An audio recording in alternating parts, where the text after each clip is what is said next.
Hey guys, welcome back to Reserved Investments on YouTube. So the name of this video should automatically be Relevance Matters, but we're getting ahead of ourselves, so we need to back up a little bit.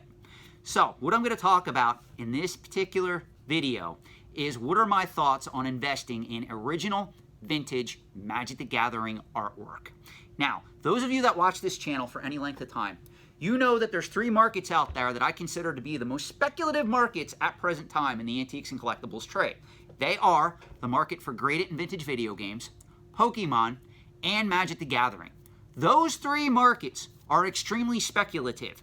If you do not have a positive financial foundation and you are playing in those markets with the idea of financially investing in those markets, either in the short term or the long term, you should not be operating in those collecting markets at present time. They are too speculative.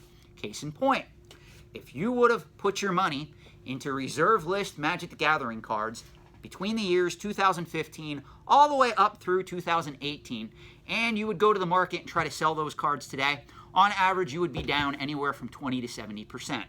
The market for vintage and or modern era Magic the Gathering products and collectibles is extremely speculative.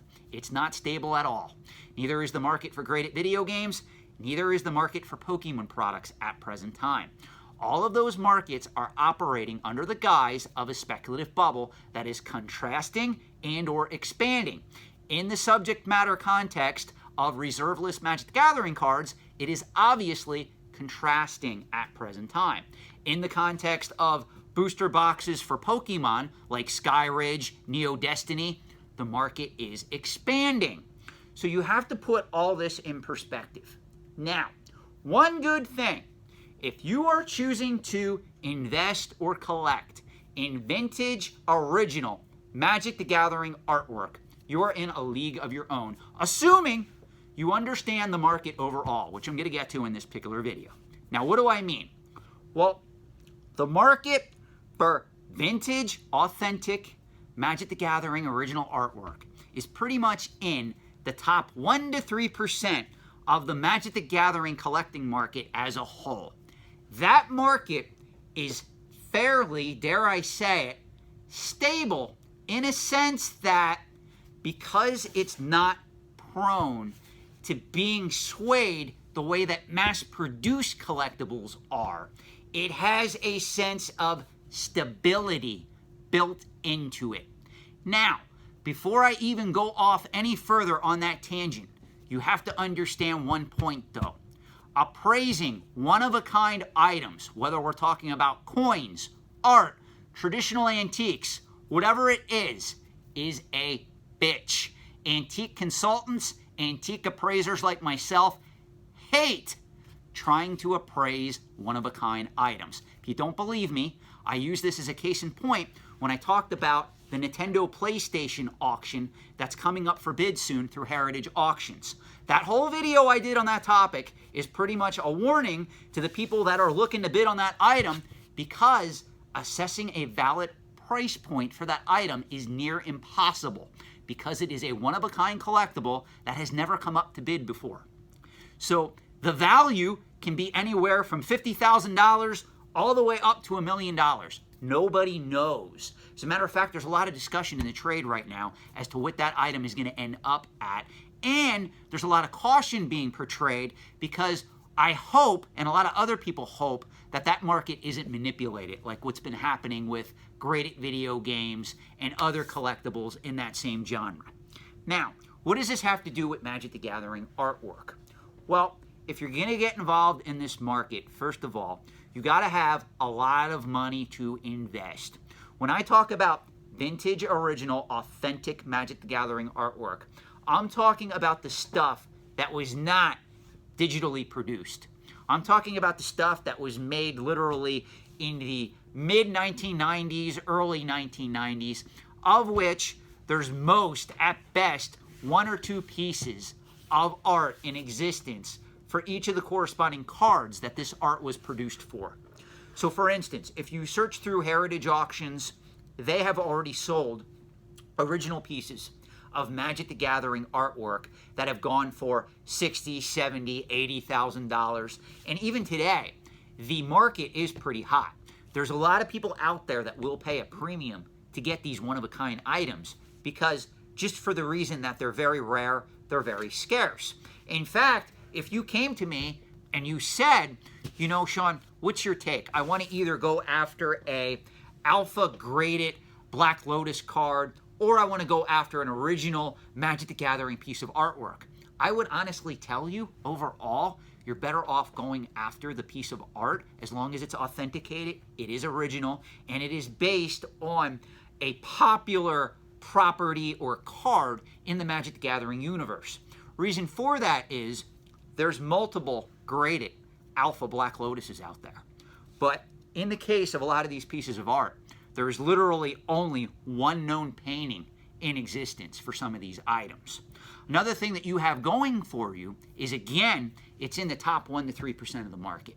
So it's something that even if, like what's happening with reserve list cards overall in the Magic the Gathering collecting realm, coming down 20 to 70%, even if there is a correction in the market, chances are it's not going to affect one piece of artwork of which is so rare and scarce out there on the market today that the market won't turn on a dime like it did for a lot of the mass-produced cards and other collectibles out there. Now, the thing that you have to understand, though, when you analyze the market for original, vintage, authentic Magic the Gathering art, there's two parts to this market. There's two parts. Let me say that again. There's two parts to this market, and this is what everybody gets wrong. And I don't care who we watch on YouTube, dealers, collectors, hype-driven YouTubers, all the like. They all get this wrong. When you are looking at Magic the Gathering artwork, you are looking at the art market and the pop culture collecting market.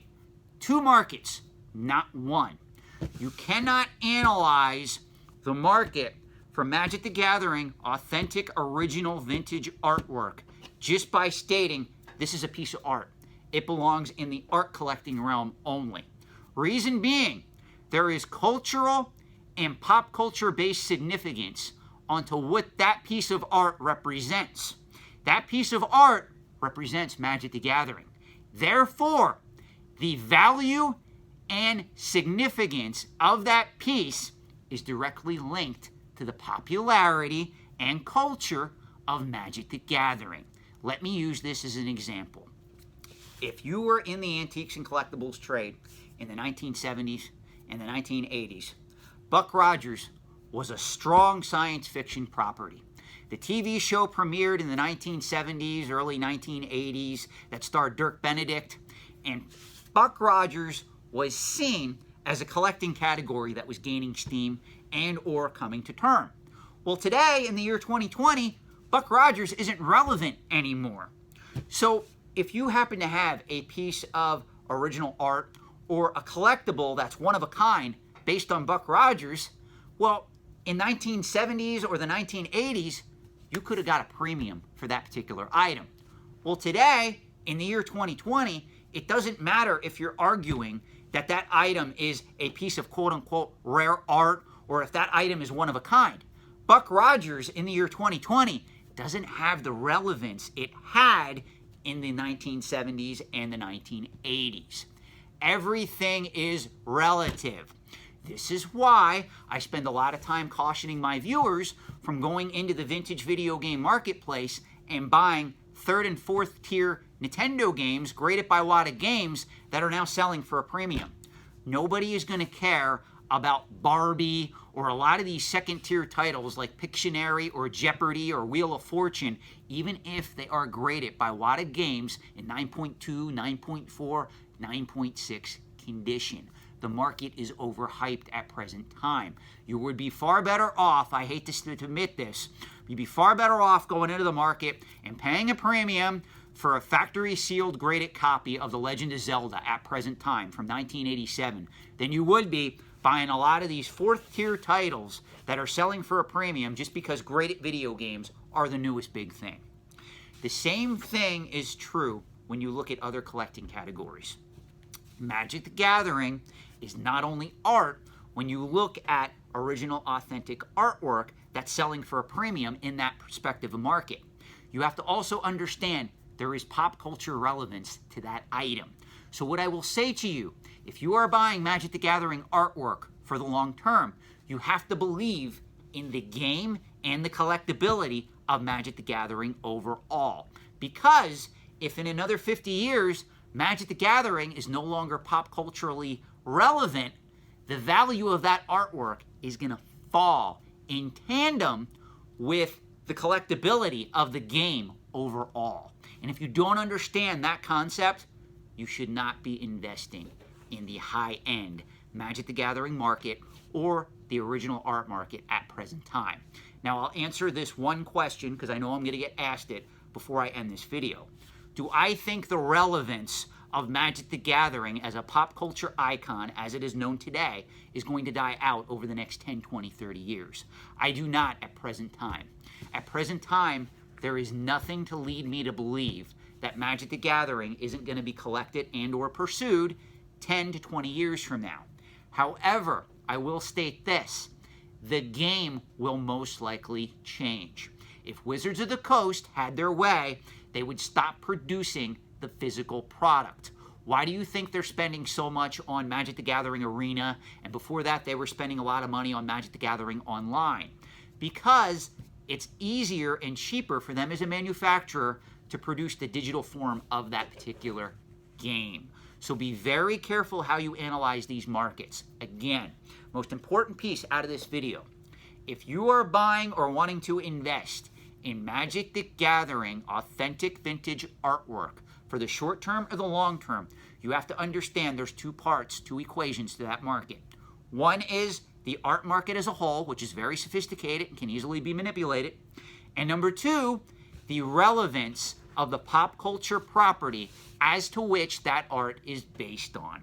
Even if you tell me you want to collect vintage video game concept art or comic art, those two ideologies come full and center in those markets. For instance, if you're going after authentic concept art from the Atari era, that's going to be very different how the market views that art than going after original concept video game art from the Nintendo era.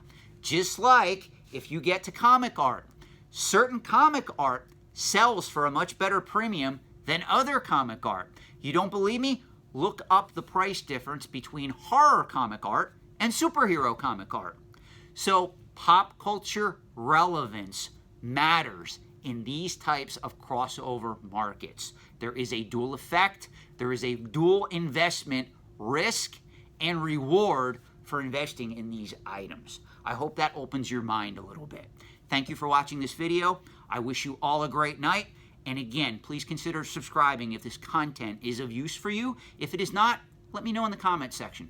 Thanks, guys.